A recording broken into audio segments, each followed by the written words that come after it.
Friends, I'm Rabbi Evan Goodman, Executive Director of Santa Barbara Hillel, and thank you.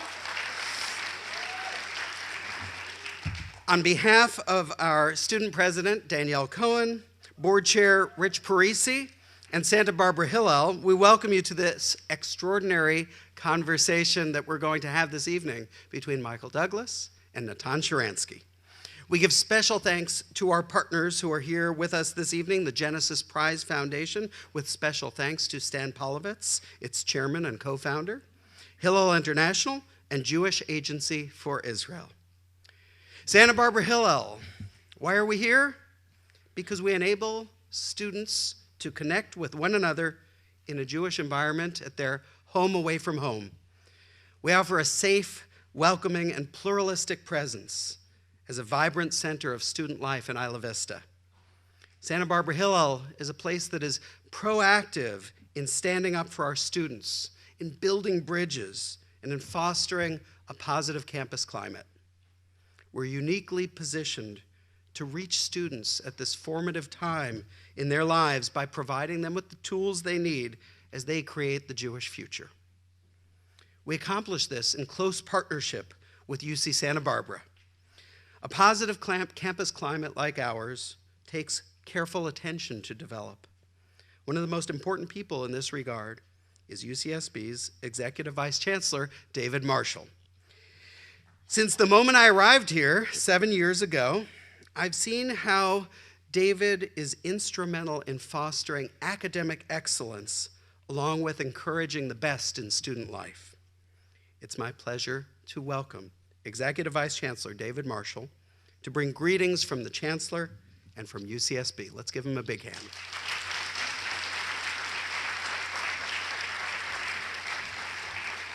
Thank you.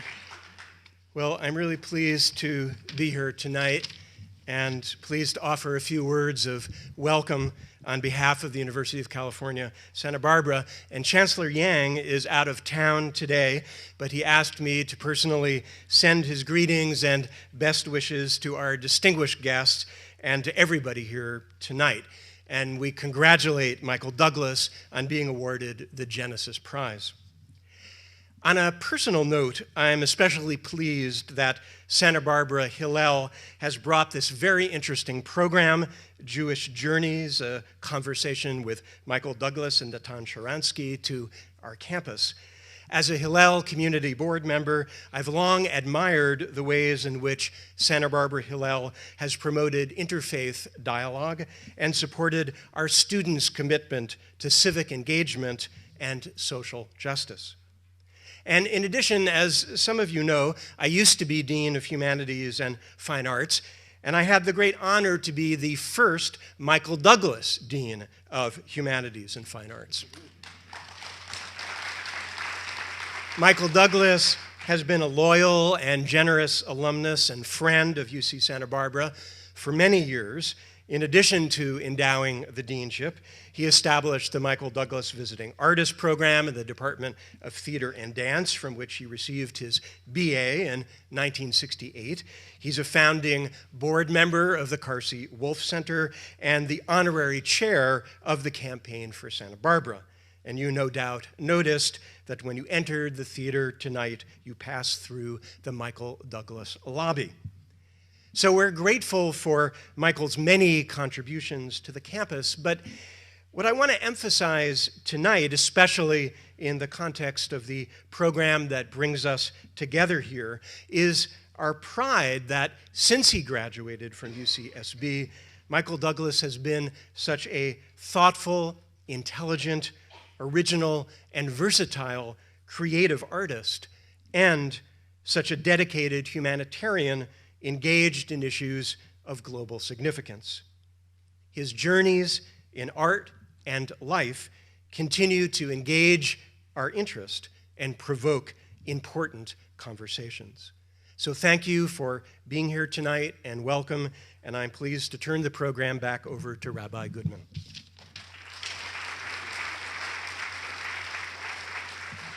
Thank you, David. And We are here for the students. We are here for all of you, and it's terrific to look out into our audience and see so many of our student leaders and students from across the campus community.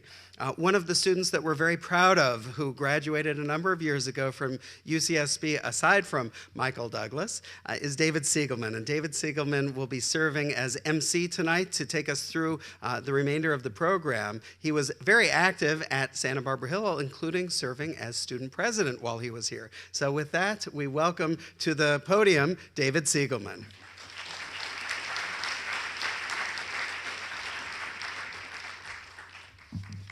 Thank you, Evan.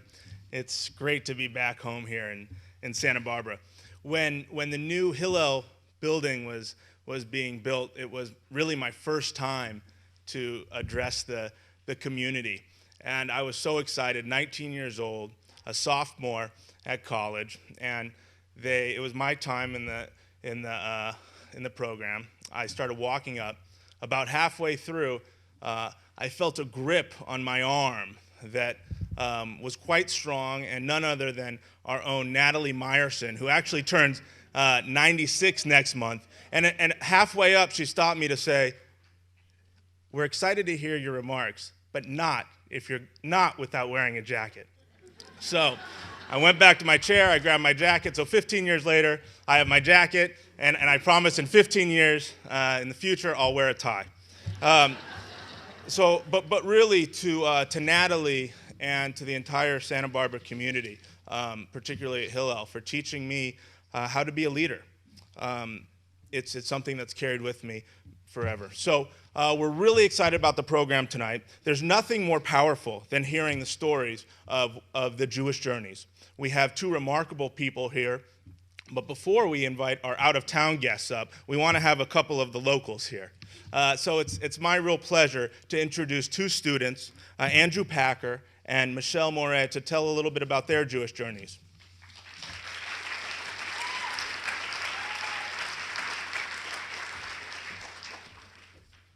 Good evening. If I had to guess, I would bet that the faith stories of most Jewish individuals do not begin with Sunday Bible studies, Easter egg hunts, or Christmas trees. Nor do they include Catholic school and a Jesuit education. How many Catholic households open presents Christmas morning and light Hanukkah candles just 8 hours later? How common is it to attend a cousin's first communion one day and a relative's bar mitzvah just months later? For me, Santa Barbara Hillel has enabled me to reconnect with my Jewish roots. Birthright with Hillel provided the gateway to my Jewish connection today. Growing up in an interfaith family, my everyday experience was a melting pot of cultural and religious values. My mother is Catholic and my father is Jewish. Although we were regularly exposed to Catholic Church, my parents were careful to never let Judaism leave the picture. Seder meals and latkes were just as common as gingerbread and prime rib. From a cultural perspective, I had no idea what to call myself, but I was comfortable with that. My upbringing has taught me that there are no easy answers and that questioning is ultimately how we develop spirituality. It was my ability to question and find comfort with the uncomfortable that led me to Hillel. This past summer, I decided to do what any broke, adventure-hungry college student would do: take a free trip to Israel. What I expected was a group of, for lack of better words, die-hard Jewish peers intent on changing my views, a conversion experience of sorts. What I found instead was a group of amazing individuals, all with different Jewish journeys, eager to ask questions. From a tour guide who doesn't keep kosher, to a bat mitzvah ceremony for a girl who doesn't believe in God, and a profound bus conversation with an Orthodox student, I realized that Judaism to me is very much about the community of people and the message of acceptance it conveys. My flight back to LAX gave me plenty of time to develop my understanding of religion in the context of someone with strong ties to multiple faiths. I was excited to come back to spend time at Hillel, but still hesitant to really jump into a community of people who may not understand my interfaith background. What I found at Santa Barbara Hillel was a continuation of my birthright experience, a celebration of culture, community, and heritage. As one might guess, Shabbat provides a sense of community and acceptance to me and many others. While attending Shabbat last quarter, I noticed that in addition to the regular attendees, new faces come and go on a weekly basis. Friends of attendees and people passing through Santa Barbara, some with no affiliation to Judaism whatsoever. are always welcome in the community and invited to participate in the meal. This is a testament not only to Santa Barbara Hillel, but to the concept of haknasat orchim, or welcoming in the strangers. Santa Barbara Hillel is a place of friendship and open expression. It allows me to continue my cultural exploration of Judaism and opens the dialogue on religion. As an interfaith student, my religious experience can best be defined through the words of author Michael Novak. The Lord God, the God of Judaism and Christianity, empowered our minds and gave us the ability to question. Santa Barbara Hillel helps to nurture my questioning and aid my spiritual journey with open arms. Through Santa Barbara Hillel, I have reconnected with my Jewish roots, and that is something I am incredibly grateful for. Thank you.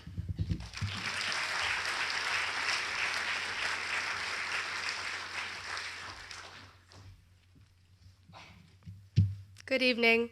It's an honor to be speaking to you all tonight. For as long as I can remember, I have held a special love for Israel, one that was fostered by my mother and father.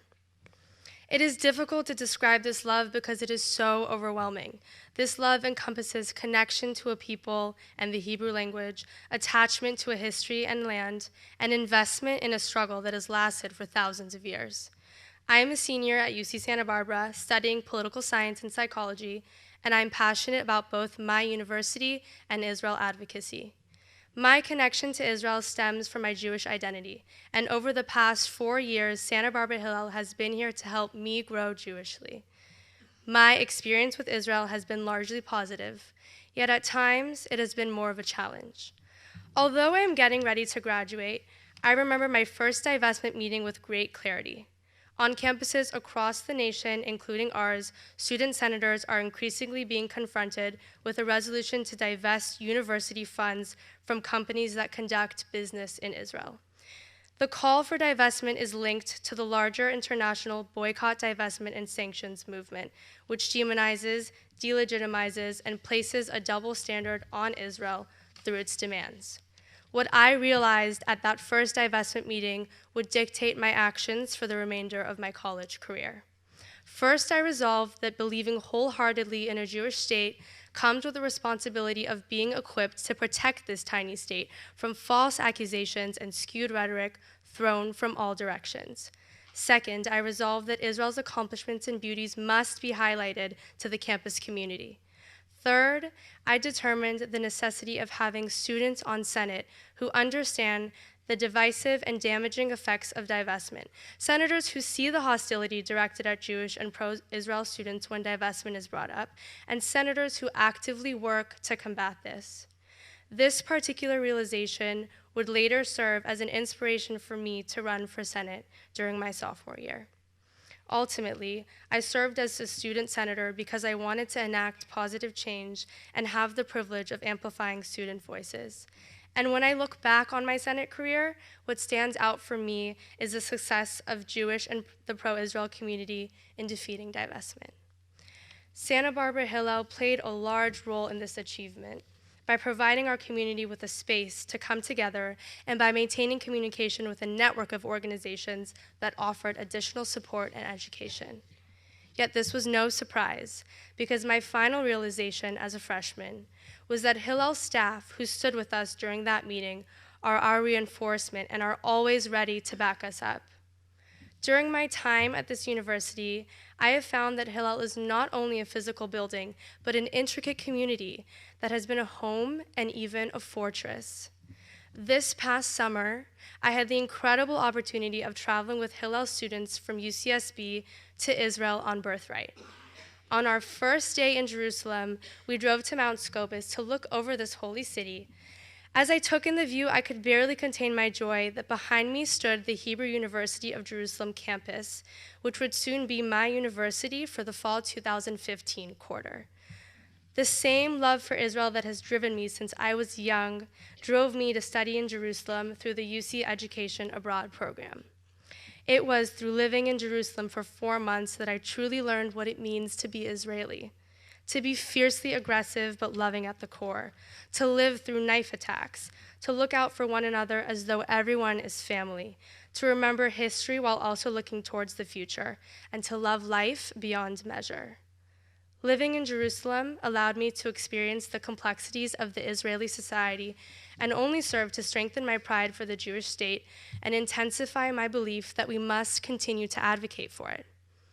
Now that I have returned, I am excited to serve as a vice president on the Hillel Student Board, encourage others to study abroad in Israel, and help shape campus dialogue in a manner that ensures that students who represent undergraduates and senators are furthering a mission on campus that is positive, productive, and welcoming in nature to Jewish students and all students. Thank you so much.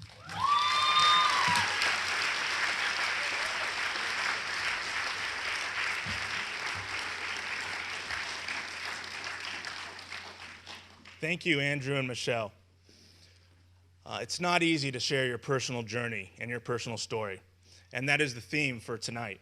The amazing thing about Hillel is that these stories are happening all over the country and all over the world. We're in for a real treat tonight, as we're going to hear two more amazing Jewish journeys. They're different in many ways, but circle back to one place tonight here in Santa Barbara. Last June, Michael Douglas was in Israel with his family to receive the Genesis Prize. He's actually the second Michael to win the prize, which has been dubbed by Time magazine as the Jewish Nobel Prize.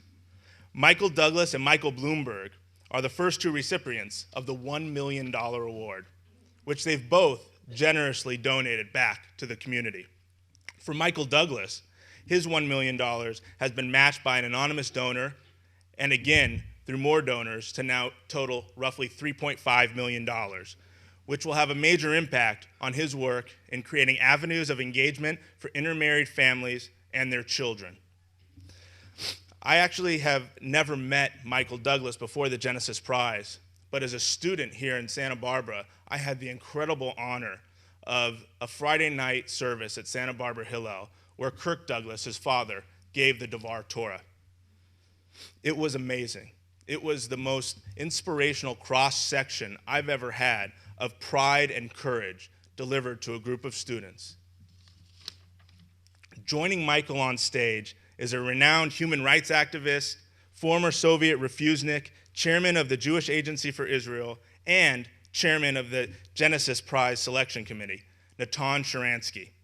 When Natan and Michael met in Israel, they realized they had a diverse background, but they also had a lot in common, namely their desire to impact and work with college students. For me, I got to know Natan through his book, The Case for Democracy. When I started my first job in the Jewish community, my boss at that time, Morris Squire, had me read Natan's book to understand what it is to be Jewish in the wider world. Here they are to tell their stories and answer your questions following their conversation. Please join me in welcoming Natan Sharansky and Michael Douglas.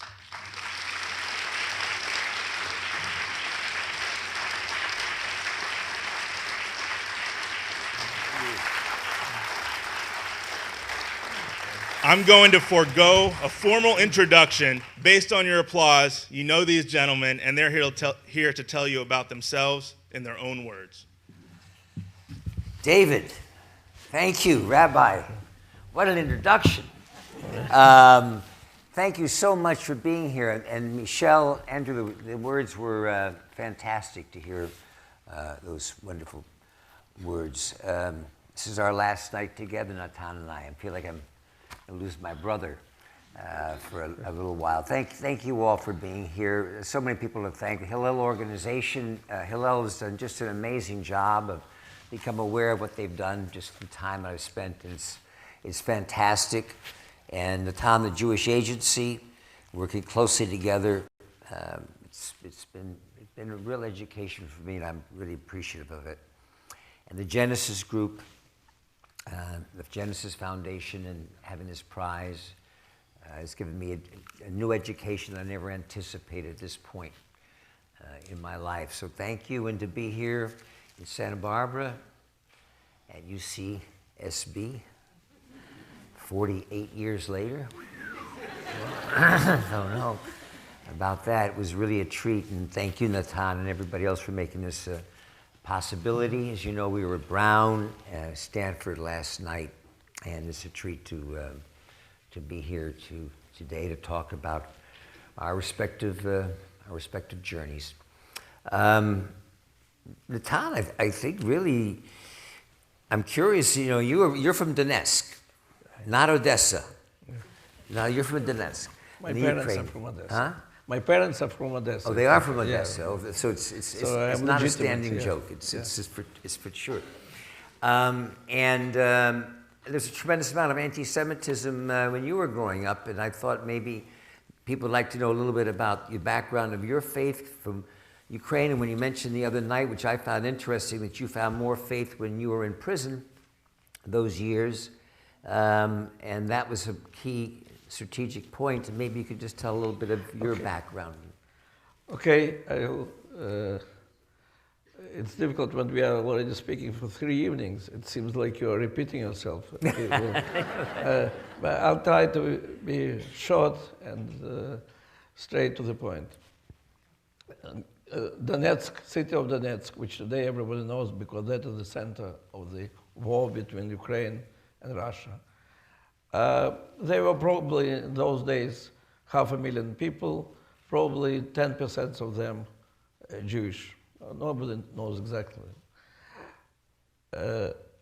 I grew knowing zero about my Jewishness because I didn't know the words like Purim or Pesach or Bar Mitzvah or Brit Milah. Not only no Bar Mitzvah, but no word like this. Nothing. But we knew very well that we are Jewish because it is written in the idea of your parents, and all the conversations at home are about anti-Semitism, discrimination, and how difficult it will be to get to this institute and to have this job. So the only Jewishness which was in our life was anti-Semitism. And so it was very bad. It was like to be born with some very bad disease, and you have to learn how to cope with this, what kind of medicine. And the medicine was very clear. Parents are telling to you that because you're Jewish, everywhere, in school, in university, in kindergarten, you must be number one. In physics, or in mathematics, or in chess, or in music, or in dance, whatever, it doesn't matter. You must be the best in your profession. That is the way how we Jews survive. To think maybe you should fight against this injustice, you're not fighting against anything. You're only trying to adjust yourself. There are no values except the value of survival. And when it changed, in 1967, Israel entered our lives very powerfully because the victory of Israel over allies of Soviet Union was a huge humiliation for Soviet Union. After all, it was the most powerful dictatorship in the world. They gave a lot of money, a lot of weapons, a lot of their soldiers were there, and then such a humiliation. There is a lot of talk about Israel, and suddenly you find out, you discover that all the people around you, your friends and your enemies, they all connect you to Israeli army, as if it is your army.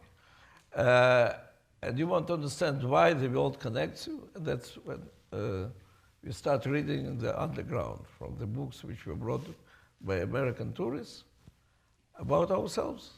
And suddenly you discover that there is such a great history, which is not history of Soviet communist revolution, not a history of all these repressions of Lenin and Stalin, but that's history which begins from exodus from Egypt and goes through 1,000 years straight to the exodus of Leon Uris. There was such a great book, which if you read today, you think, oh, Boba Mises. Yeah, but for us to realize suddenly that people almost of our age can be such an active part of this unique history, you want to be part of it. And then in addition, you discover that all these Jewish tourists who are coming from Australia, from Miami, from London, from everywhere, they're all from Odessa. They say, oh, your father is Odessa. And my father or mother or grandmother, somebody is from Odessa. So they say, maybe we are family, let's come. And so you find out they are all one small family from one shtetl. And you find what a great people it is. They all want to help you. And third, you discover that there is a state which is ready to send airplanes to the end of the world to set you free. Later, when they came to arrest me, the picture of Yoni Netanyahu was on the wall. And not because of Bibi. Bibi then didn't exist in our lives. But because that was the soldier who led the operation to release hostages, Jewish hostages in Entebbe. And it was clear, then for many years in prison, you hear sound of the airplane, and you immediately think about Entebbe. And you know the day will come, and Israel will send airplanes. That was this powerful feeling of discovery of your identity, history, people, and Israel. And then you have enough strength. Then suddenly there are values in your life. You not only how to survive physically, but in fact, how to be part of something much bigger than your physical survival. And that's when you have enough strength to start fighting for your rights and for your desire not to be part of that society, and then for the rights of the other Jews, and then for the rights of everybody. And that's how he became spokesman of two movements, Jewish movement and human rights movement in the Soviet Union. And that's how my journey continued. Now, what about you? Okay. Mine is rather short. Well, it started a long time ago, because I guess it started with my father's family in Belarus. It was 1914, Russian Revolution. That's the Cossacks. Yeah. The Cossacks were coming. They were starting to round up the Jews in the pogroms. And my grandfather said, maybe I should get out of here. And they came to this country in 1916. My father, Isir Danielovich, known as Kirk, he was 99 right now as we speak and still doing strong. Thank you very much. And he was born here with his 6 sisters. They were in an Orthodox family at that time in upper state New York. And very soon, though, as he entered school and everything else, he began to assimilate. And he went away to college and kind of forgot about his Judaism. I think probably in part because he was an actor and what we would call a white Russian. He was not perceived as being Jewish at first, and as an actor, you look to try to play the widest amount of roles that you can, and so he assimilated. He met my mother, Diana. My story is a little bit like Andrew's. My mother, Diana, who's a British, Bermudian, Church of England, and they met in drama school. They came together, and I don't think religion was the first thing on their minds.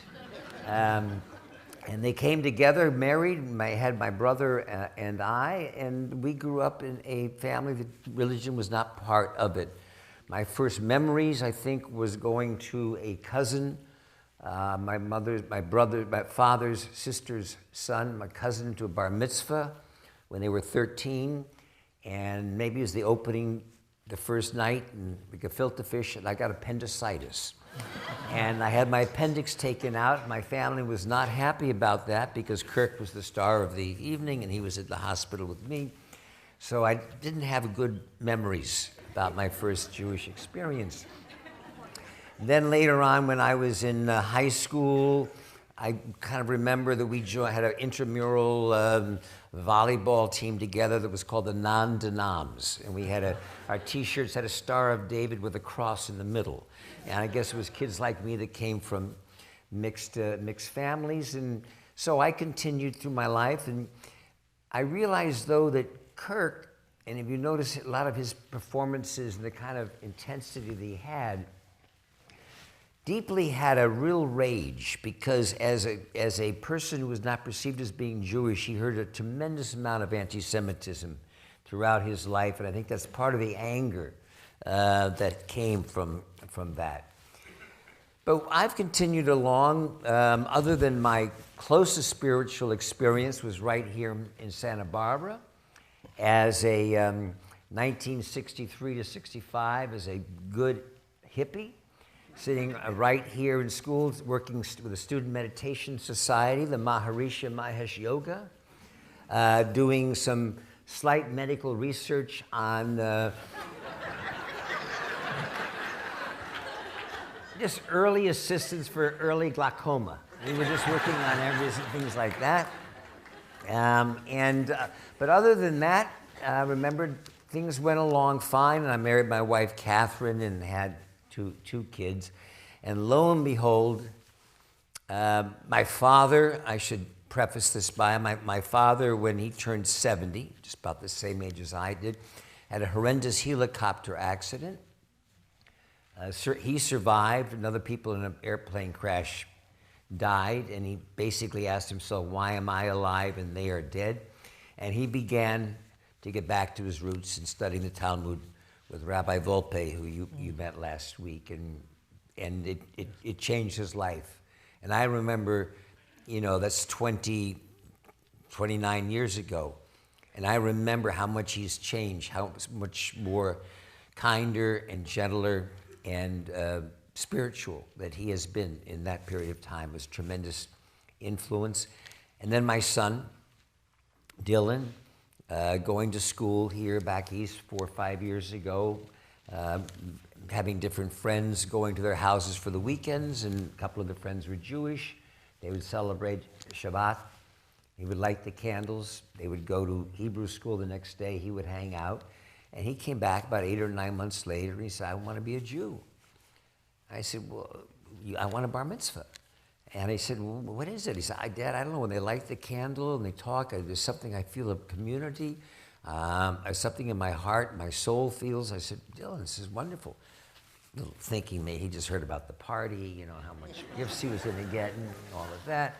But no, he really felt strongly about it. And so he studied voraciously. He brought the values that he was studying, things that I was aware that I was in some part felt a need to do, Tikkun Olam, and others. And my wife, who's Welsh, really supported it. And he went on this journey and had a bar mitzvah. We went to Israel and celebrated it. Went to the wall. A few pictures were taken. Made the Israeli press. Next thing I know, the Genesis group contacts me and presents this incredible prize and this opportunity, which I was truly touched because I felt I was part of the tribe. And I never knew that it meant so much to me to be the part of this group. As secular as I am, just a part of that community and the values that they represented meant a tremendous amount to me. And I'm so very, very grateful because Natan, among all the other things he does with the Jewish Agency and in the Israeli government, he also is involved with the Genesis group, and he was chairman of the select committee and largely responsible for choosing me. I've always wondered how and why. He shared this with me, and I feel honored, and I feel really honored to be part of this whole trip with you. And thank you. You've enlightened my life and brought a lot of wisdom to it. So that part is great. A few questions that I sort of wanted really to ask you, because soon after this nice bar mitzvah and the trip to Israel, we went to another town in Europe, and my kids were down in the swimming pool having a swim, and we were upstairs, Catherine and I are upstairs, and my son came up in tears, and he hardly ever cries, just completely in tears. And somebody had really raged at him when he was in the pool about doing something, and I thought maybe he'd acted out. And he was sitting there, he was still all wet and crying, and I'm looking at him, and then all I could see was his Star of David that his Welsh grandfather had given him for his bar mitzvah, shining in the light. And I said, I wonder. And I went down to the pool and saw the pool man there at the hotel. And I said, was my son? He said, no, Mr. Douglas, your son was fine. He was a gentleman. And he kind of looked away at me and he said, I don't know what to say to you. They're Mr. Douglas, they're regular guests here. And he said, who is it? I went over to a couple, and they were sitting there, and the gentleman was sunning himself. The wife was Michael Douglas, had a little bit freaked out. and this gentleman, and I said, excuse me, did my son do something, that, and he went on about rules and this and that, and there's to be rules, and this organizes too many people in the world. And going in, he did have a German accent and spoke, and I said, I'm from Switzerland. I said, you're from Switzerland? I said, are you from Zurich? And he said, I know where you're going. Huh? I know where you're going. And I said, whoa, how would you know where I'm going? And I came back to my son. I said, Dylan, I think you just had your first taste of anti-Semitism. So I guess my question to you, and this was pretty quick, my question to you, Natan, is twofold. Number one, what is the need and interest and desire for reaching out to interfaith couples and marriages and finding out people drifting away from the Orthodox area of this religion? And then the other part is anti-Semitism. And how has it changed? I mean, we talked about the fact that France, there's a dramatic increase of Jews in France that are going back to Israel this year, the Ukraine, Russia. We have this BDS movement here, which is an attack really on the state of Israel. And I don't know if they're separate questions or the efforts that I see making for inclusion and interfaith, bringing people more together. And the other part of that is the question of anti-Semitism today. Well, look, it's really two huge questions. Let's again try to... Take your time. Yeah, okay. First, about inclusion. And I don't think I'm breaking with orthodoxy. I really don't. I think your story is a very important reminder. That was one of the reasons why we thought about you as a candidate. It's a reminder that the person who devoted his or her life to promote universal values, and you did it excellently as an actor, as an artist, and who was disconnected himself, or was disconnected from the life of Jewish community. In fact, almost for 2 generations went very far from this. And then he, because of anti-Semitism, or because of his son, because of other reasons, rediscovers, is reminded about his identity, and wants to connect it with the world of universal value that he was fighting it, and wants to see where it is connected and how it is connected, and asks questions and looks for answers. I think Jewish community has to do everything to welcome, to be friendly, to be interested, to enrich themselves, ourselves, with also your story. And look, the question, the debates between different communities of ours, who is a Jew, whether you'll take this definition, different definition, will always exist. And I am the one who already 30 years that I'm in Israel, 30 years I'm involved in these debates, who is a Jew and how to bring different groups together. But when it comes to the journey which we are doing together, everybody who wants to join this journey of thousands of years should feel that he is most welcomed and wanted. That's about your first question. And by the way, the struggle for Soviet Jewry, which started as a struggle of small group of Jews in the Soviet Union who suddenly discovered their identity and were very empowered by this. We could never survive even one day if we were not joined by hundreds of thousands of American Jews who rediscovered their identity through the struggle, their role in the history. And we were marching together. And when I was arrested, all those American Jews with whom I ever met or was on telephone, there were hundreds and hundreds of thousands of them, They were all on my list of accomplices. For KGB, they were all enemies. And there was no way to find out who of them is reformed, a conservative, who is secular, whose mother is Jewish, and whose father is Jewish. They were all part of this journey, and they wanted to be part of the journey.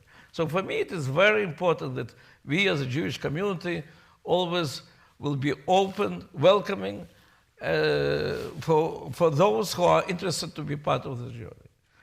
Now, as to anti-Semitism and anti-Israelism, which new anti-Semitism, which exists today in Europe, which exists today in many campuses, which is the oldest hatred in the history of mankind. It's the same oldest hatred, which doesn't have any logical explanation. There were so many hundreds of articles and books and studies which try to give to this logical explanation, and that it's almost impossible to do. And it goes very deep to the values of our civilization, to the struggle against these values. Today, it seemed after the Holocaust that the world is so shocked, they're understanding how dangerous this anti-Semitism is for the humanity. It's so obvious that we're finished with this. And of course, I grew in Ukraine. There was a lot of anti-Semitism because that was part of the world which had the Holocaust but didn't have any lessons from this Holocaust. Now what we find out that in Western Europe, this year we have the highest ever immigration from the Western Europe, 10,000 people. There was never such a figure. Ever. Ever, from 1948, from the creation of the State of Israel. From France, it moved from 1,800 new immigrants 2 years ago to 8,000 this year, and potential is dozens and dozens of thousands, those who are start their process with us of Aliyah. Our estimation is that approximately half of French Jews, it's 600,000 French Jews, half of them already decided that their children will not live in France.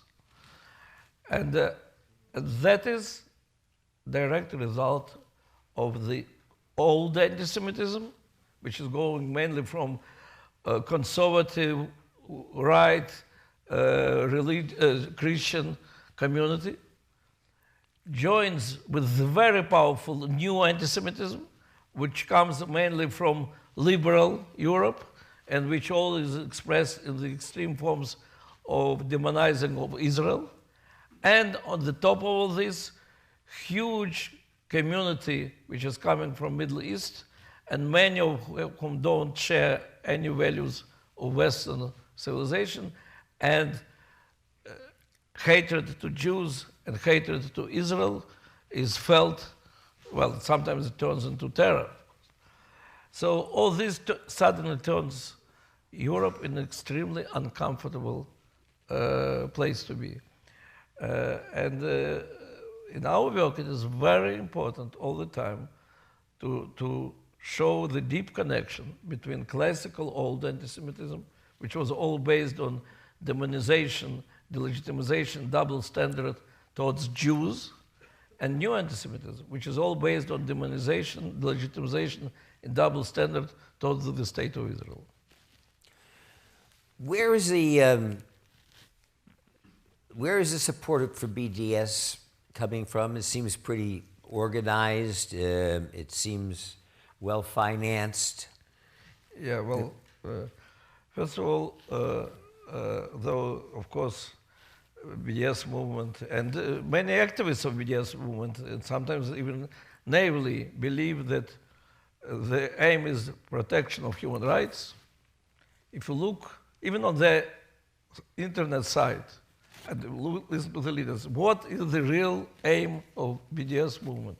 The real aim is destruction of the State of Israel, which, of course, is masked by the demand stop immediate occupation, because occupation is the biggest violation of human rights. How we can stop the occupation without committing suicide, it's not our business.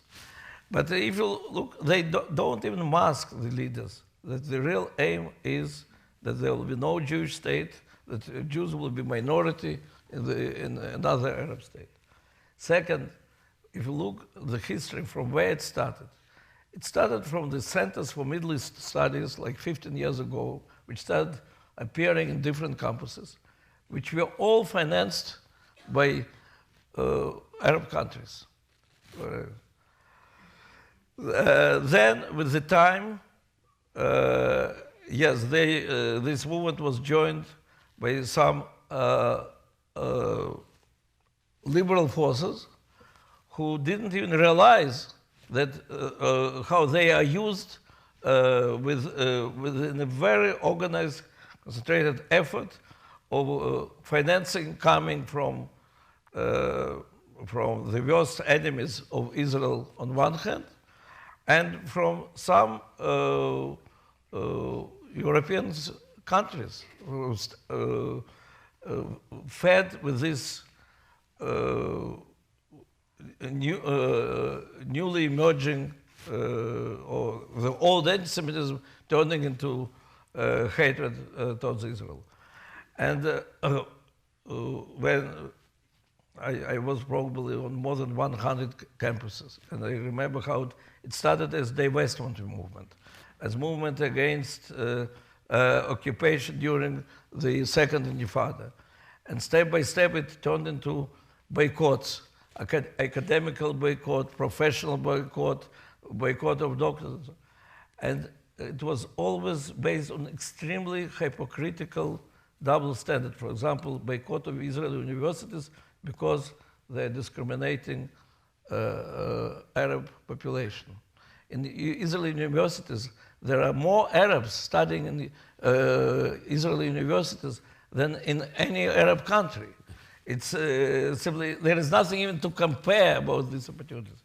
Or just recently, this boycott of gay and lesbian society against Israel because Israel violates human rights of our brothers.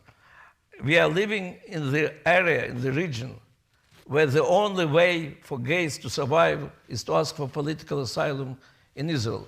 Gays in Gaza, are simply thrown from the roofs without any trial.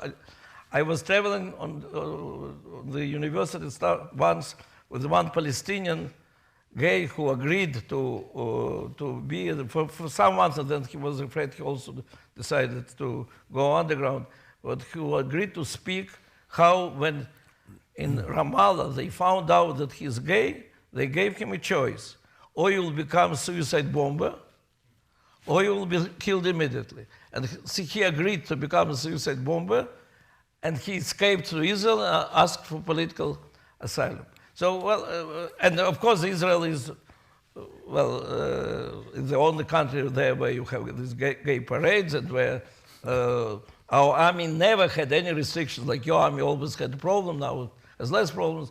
In Israel army, it was this question never even raised. I'm not now promoting gays parades. I simply want to say that it's such a highest level of hypocrisy here on the universities. Here, from the people who have to know better than anybody else that simply all their brothers will be killed if they will not escape to Israel from Syria, from Lebanon, from Gaza, and so on.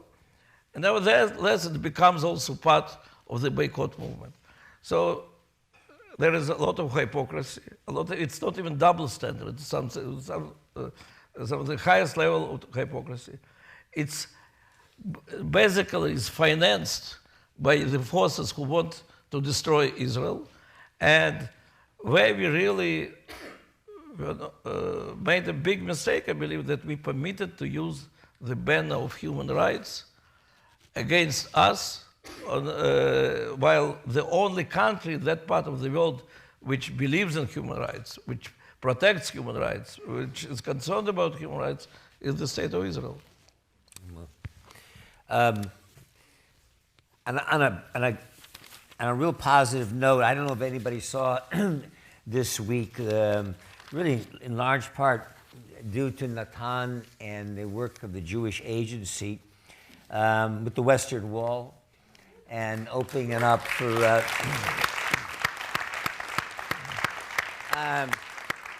I mean, let me raise a hand. How many people have been to Israel? I'm always amazed. You got a lot of tourists. You got a lot of visitors. Well, I guess, I mean, again, when you're over there and you see the wall and you understand what you've accomplished, and I'm blown by the negotiations that's going on. You've mentioned this is 3.5, almost 4 years of talking and working with different organizations to allow with the women of the wall and the mix to be able to be there with the Orthodox, and maybe you just want to talk a little bit about that whole process. Well, yes, it so happened that in the middle of our tour, just this Sunday, there was a historical meeting of the government. Why it was historical? Because I think it was the first meeting of the government ever when somebody participated in this meeting through Skype. And that was me. I was in Pasadena, but because the issue for which I was, on the request of the Prime Minister, was leading negotiations for 3 years, so like to make the last push, I made it through Skype, speaking to the government meeting. And what I was saying that whether some Israelis understand it or don't understand, but big part, maybe majority of American Jews see themselves as part of Reformed or conservative Jewry. And in these days, when our mutual dependence is so big of American Jewry on Israel for their strengthening their own identity, on Israel, which is under permanent attacks of our enemies, and of course our first allies are Jews of the world. And if you ought to think that we expect, and correctly so, from these Jews to fight every day against the legitimization of the State of Israel, and that at the same time we are not ready to give them full legitimacy, it's absurd. And it started more than 3 years ago when Prime Minister called me and said, Natan, I cannot see these pictures anymore. I can't accept that the wall became something which divides our people instead of uniting it. So because Jewish Agency is a unique institution where in our round table, Board of Governors, are sitting representatives of the government and opposition and Jewish federations and Orthodox Jewry and Reformed Jewry and conservative Jewry. That's like they're all on the table like this in the Jewish world where they all sit together. So he asked me, check with different sides if there is any way to bring them to negotiate about it. And then it took a few months to bring to this negotiation table, and it took 3 years to agree. And it seems that it's such a simple thing. After all, there is one wall for one people. Why shouldn't we all agree about it? But the uniqueness of the wall is that it's at the same time number one religious symbol in our history. 3,000 years ago, God said, here you will be in contact with me. And that's the place where Jews were coming for these 3,000 years to talk to God.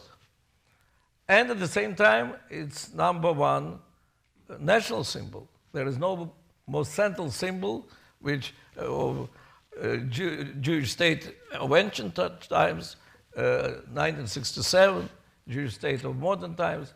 It's number one national symbol and number one religious symbol. And for the rabbi of the wall, that is his mission in this world, is to keep the most ancient synagogue, Orthodox synagogue in the world as it is. For every community in the world, It is like the sign of recognition that they are part of Jewish people, the fact that they can come there and to pray in the way in which they're doing it in their own community. So on one hand, the wall has to connect thousands of years of our history and our faith, and on the other hand, it has to connect every Jewish community in the world. And from here comes the conflict. And I have to say that, in fact, there were many sides involved in the negotiations. From my point of view, the heroes of this story is at the same time the rabbi of the wall and the women of the wall. Why? Because the leader of the women of the wall had to make concessions which brought to that half of her movement saw that she betrayed this movement because they were against concessions. And the rabbi of the wall had to make concessions which brought thousands and thousands of pashkelim. You know what pashkelim is? It's the condemnations on his street of him. So it was very difficult to make concessions. How, nevertheless, we brought them to do it? I believe that as a result of these years of negotiations, the sides started looking broader on their own people. And they realized that if the other side will be defeated, the wall will stop being symbol for half of Jewish people. And you want to control the wall, you want to control it as something which represents all the Jewish people. In the end, you will win, and you will control the wall with which half of Jewish people dissociate themselves. And so then we created a situation in which both sides understood that however painful are these compromises, the unity of Jewish people is much more important. And that may be the biggest achievement of this. I want to open the evening up for people who have questions. So I'll just ask one more, so if you think about it, and then we'll prepare for some questions. This has been a rough year in terms of the tragedy in France, San Bernardino.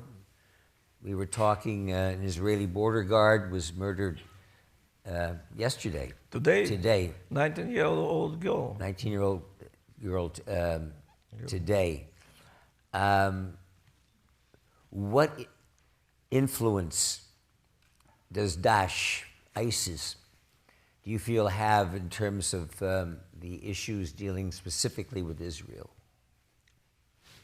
Well, first of all, Daesh or ISIS and all these militant fundamentalist organizations, but which they all start from fundamentalist ideology of Wahhabism. They create the whole new situation in the Arab world.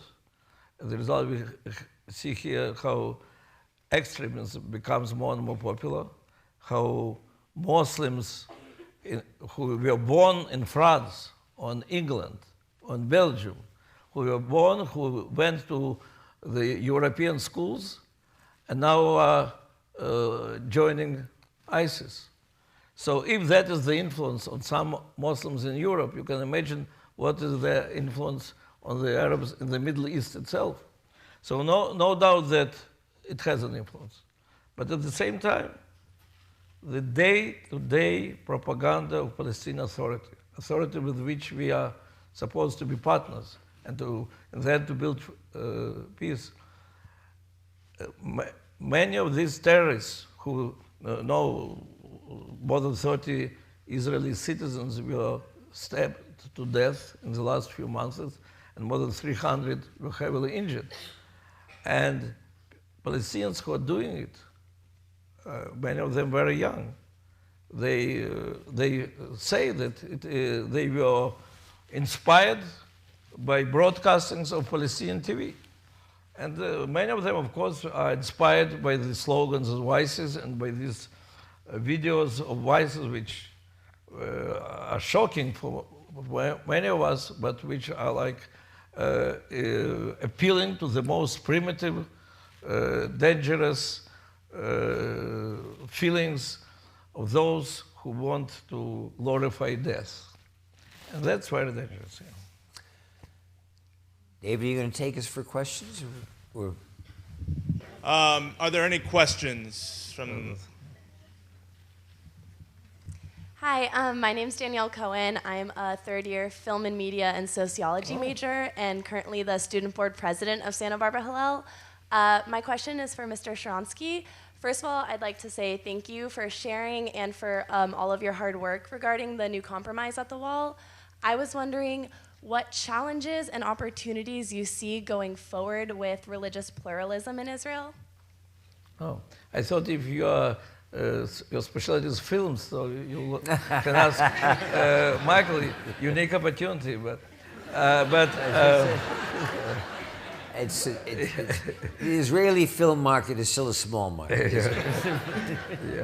Yeah. Look,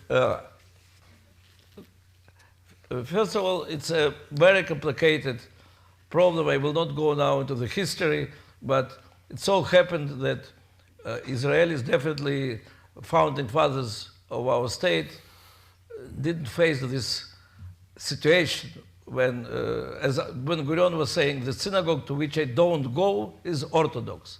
He didn't go any other thing. Or you go or you don't go, or you're Orthodox or you're secular. And there was no confrontation between this point of view and this pluralism of Jewish world in those years. With the time, it developed in bigger and bigger problem. I believe that if we will succeed with this compromise, it's a great base for addressing many other problems of recognition, of conversion, of Shabbat for everybody, and many other things which are in the middle. Because the moment you accept the principle that we are Jews as a religion and we are Jews as a nation, and whatever the Jewish state does, it has to keep compromise between connection with 1,000 years of tradition and connection with every Jewish community in the world. The moment every side agrees that it must be met in the middle, I think we have a very good opportunity to go ahead. And that's why I am very encouraged by our success, though it took us a few years, but still, we'll see. Thank you. More questions. All right, we'll do one more over there, and then we'll move this way. Please stand up. Hi, I'm David Segura. I'm a fourth-year student here and a sociology major, and my question is for Mr. Douglas. As a student, I'm just really curious about what it was like going to school here at UCSB, aside from the important medical research that you were doing. And also, Isla Vista was at the vibrant community that we see today of wonderful students, and the Jewish presence on campus, was it big, was it small? Thank you. Well, like my mother and father, I wasn't very aware of the Jewish presence in 1963, although the summer after that, 1964, my father did a movie called Cast a Giant Shadow, the story of Mickey Marcus, and I spent the summer in Israel.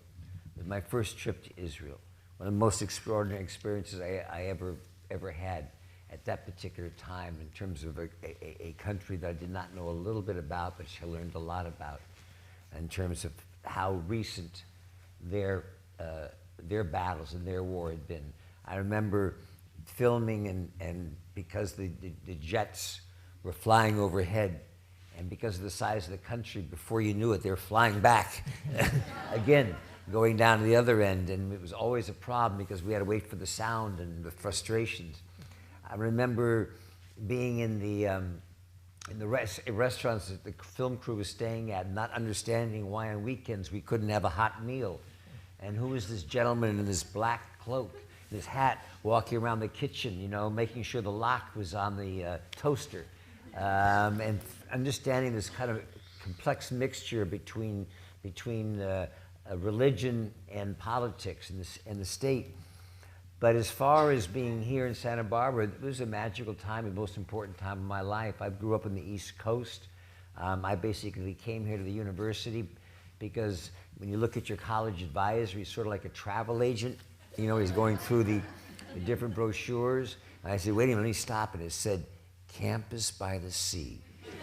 And I looked at it, and this is back east, and all I saw, there wasn't one building in sight, because all this was Marine barracks.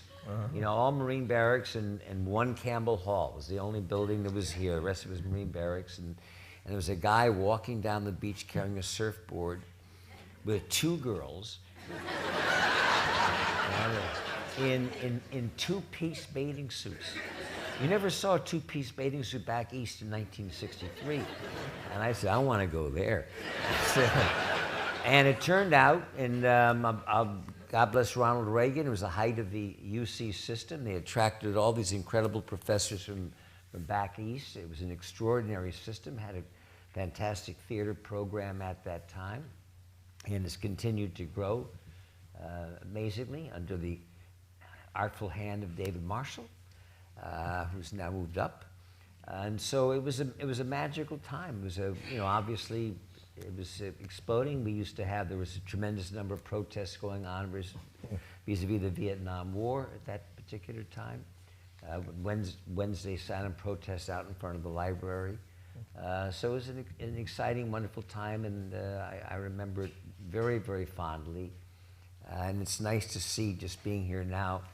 And Natan arrived for the first time and literally got off the plane. And it was a beautiful day today.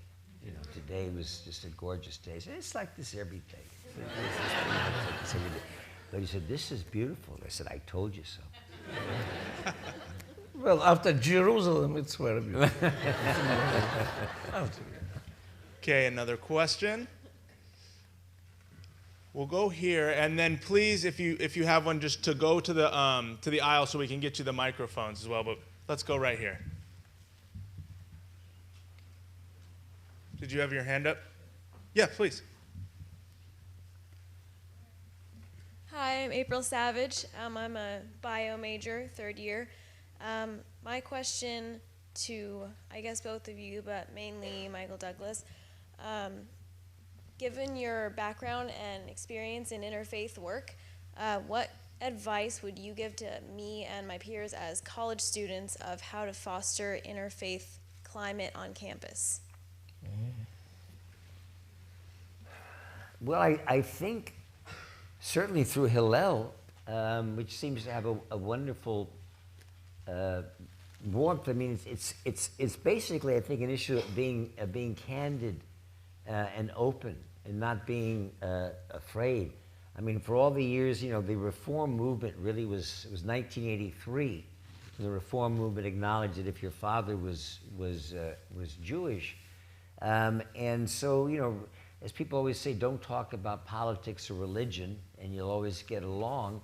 But I think, particularly now, and we were talking earlier about one of the issues with this BDS movement and everything else, and watching Natan when we had a group of protesters at Brown University when we spoke, and how Natan goes out and talks to people to try to find out, you know, what the issues are, and very quickly you find out they don't know how to talk. They really don't. They know how to protest, but as far as what the issues are concerned, you know, Israel is an apartheid state. Well, how do you mean that? You're going to compare Israel to South Africa before Nelson Mandela? I don't think so. So, you know, I would just encourage, you know, a dialogue, and not being able to open up and expose yourself, and have the support of Hillel behind you. Thank you. Go to this side. Hi, my name is Josh Sweetelson. I'm a senior right now studying economics and accounting. My question is to both of you guys. As influential members in both politics and the media, I was wondering if you guys could both comment on, I guess, current trends in the media itself in terms of its portrayal of Israel, media sources that you think maybe are more biased, not specific things to call out, but I guess I want to hear your thoughts on trends in the media and how that's its own battlefield. I'm finding it so frustrating and so difficult to get any international news with our elections going on. I mean, it just is non-stop. It's on a repetitive roll and note. One thing I've noticed just between our two countries is I feel some similarities. This is not a criticism, but this is just a reality between Likud party and how you put a coalition together, and watching what happened after the last elections, and bringing it all together, and the Republican Party, which is dealing with a Tea Party aspect on one side, and how it affects where your channels are, where all of us are trying, used to be, everyone's trying to get to that middle center, whether it was center right, center left. Both countries and parties seem to be being pulled away. And we have an election going on now where, ironically, we have two further sides of normal, extreme left, extreme right. And I don't know how much the media is talking about that.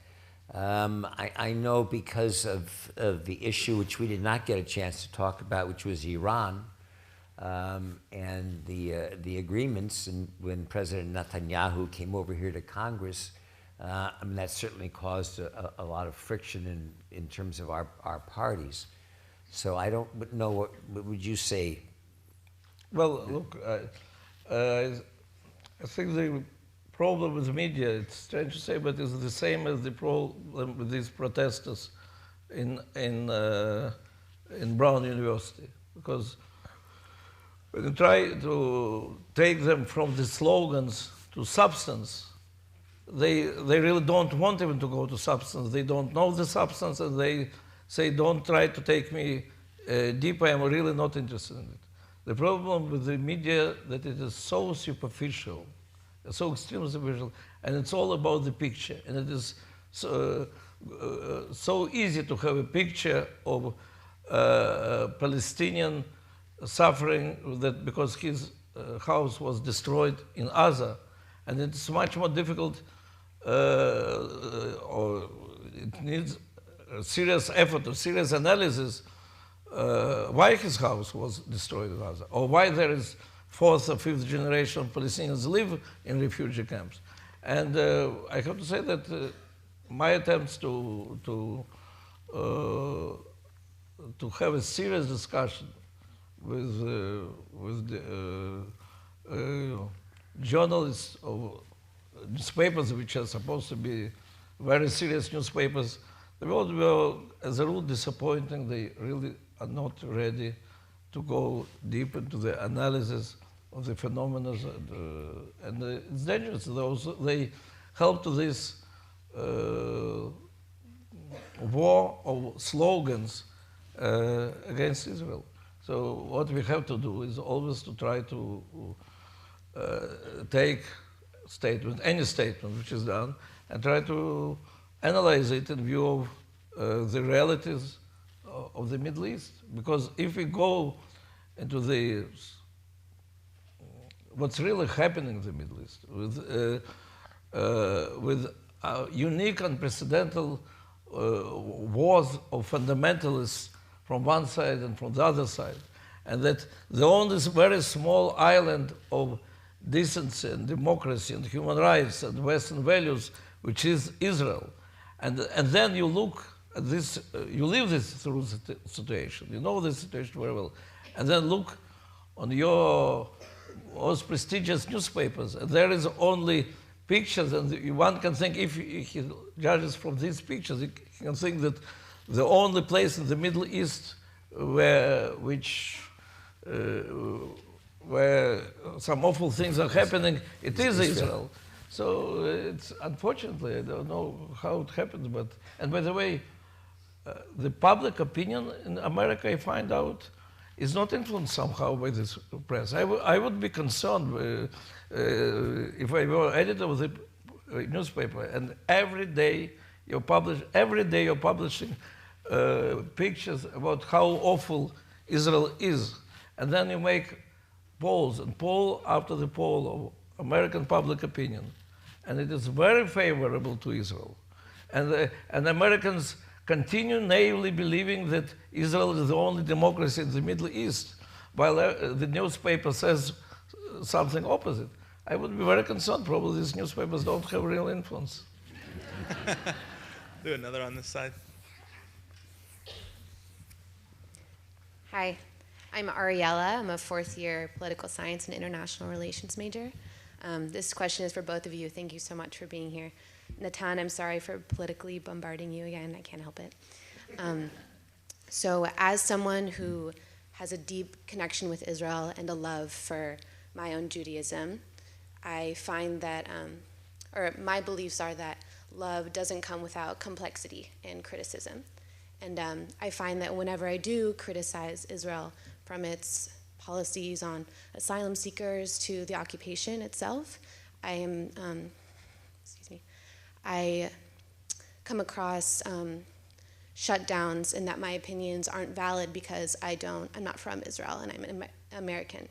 So as people, as leaders who really believe in building Jewish education at a young age and fostering this sense of connection to Israel, how do you balance the ability to love that country, but also be able to criticize some of its actions and policies? Well, I had an opportunity to answer your question, but today in the afternoon, but I will be glad to say it again for the bigger audience. If somebody tries to shut you down, how is it? Don't let anybody. Jews and Israelis never permit anybody to shut them down when they criticize Israel. It's against our Jewish nature. So if there is Jewish organization who believes that the best way to protect Israel is not to permit people to criticize Israel, it's not really a Jewish organization. You have to check whether it is really Jewish. Now, I think whatever are your political views, to the left or to the right, or to more Orthodox, less Orthodox, whatever are your political views, you'll find out very strong voices in Israel which support your opinion. So that's why every young Jew who's coming on birthrights or any other program, or on our programs of Masa, spending there half a year, 1 year, as a rule, he or she is becoming stronger in their political views because they find out that here are the people with authority who say exactly what I believe. And it doesn't matter what are these political views. You will always find those who support your point. But all those who spend some meaningful time in Israel, whether they are becoming more strongly pro-Likud, or more strongly pro-Meretz, or more strongly for Reform Jewry, or more strongly for Orthodox Jewry, they all discover that that's their family, that here they feel themselves very comfortable to express their views, because, as I quote them, here we are loved not for our views. So those who are trying to prevent you from expressing your views because of concern for Israel, they are doing this service to Israel also.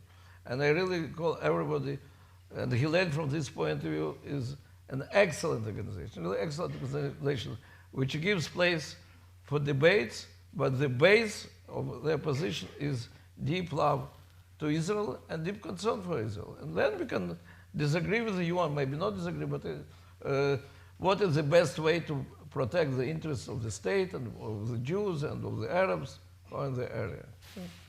Thank you. I'm looking at the clock and realizing I have a 6:30 a.m. flight tomorrow out of here. That's your problem.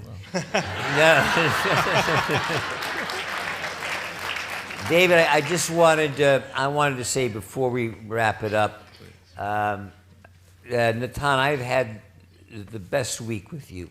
I've really enjoyed this week and talking, and I feel that in a week's time, I've had a college semester, an education, and I'm so happy that you like Santa Barbara, because I am going to recommend that you come back as a guest lecturer with your family and stay here for a while. And I think it's all for you.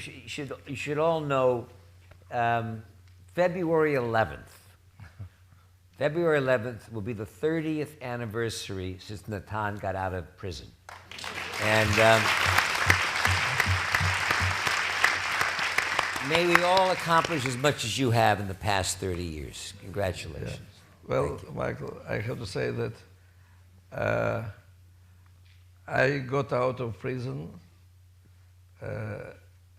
only because Jews of the world were fighting for this day and night. I had 9 years of vacation. I was sitting and waiting, and all of what I was doing, I was saying no to KGB, and by this I did all my 613 commandments. So it was very comfortable place to be a good Jew, because where else you can fulfill all 613 commandments? So while I was resting, the Jews of the world and American Jewry were working very, very hard. KGB was saying, what do you hope for? Who is supporting you? Look, it's a bunch of students and housewives. But it were Jewish students and Jewish housewives and Jewish actors and Jewish doctors who really mobilized all the world. And all the world, and in the end, this struggle not only brought me freedom, but brought down Iron Curtain, released Soviet Jews, and made all the world a better place. So we should always remember what a great power is in our solidarity. And during this week, I could see again and again and again how good was our choice of the prize winner,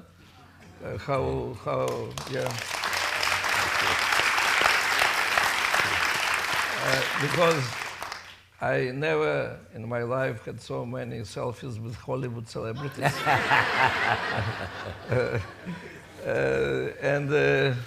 Thank you for your journey and for your lessons. Thank you. Appreciate it. Thank you. So there's a saying that I've been waiting to just apply tonight that goes something like, you're the average of all the people you hang out with. So for me to have the honor to hang out with Natan Sharansky and Michael Douglas is a real privilege. I want to thank you both so much and invite Evan Goodman up to the stage to conclude the evening. Thank you. Thank you. Thank you, David and Natan and Michael.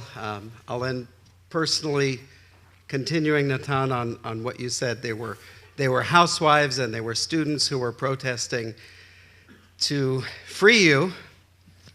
I was one of those students.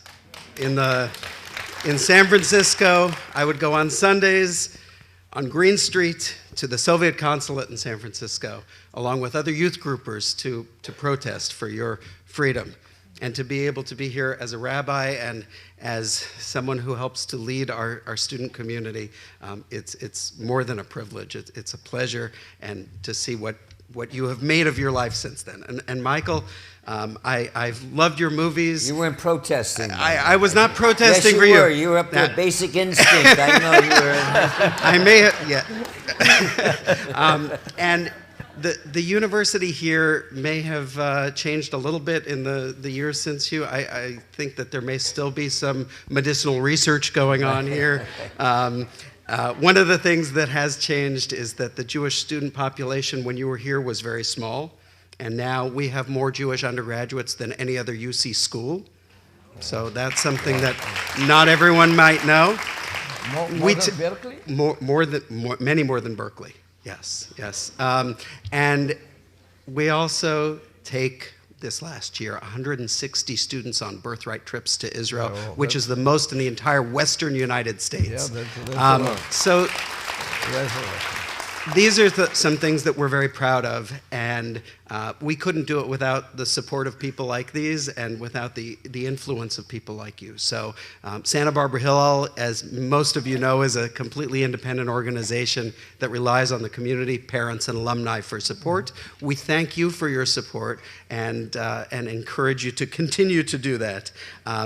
I also want to close by mentioning when the question came up about the women of the wall, another point of intersection for my life. I was a rabbinic student in 1988, 1989 in Jerusalem and was at the initial times of the women of the wall. So that happened to be a part of my life as well. And we, in partnership with the university, with the Taubman Symposia, are bringing Anat Hoffman, the leader of the Women of the Wall, I believe next month or the month after, to Santa Barbara to speak here. So these are all wonderful ways to continue this conversation that is ongoing for all of us. Thank you for being here tonight. And once again, many thanks to Michael Douglas and Natan Sharansky. Thank you. Okay.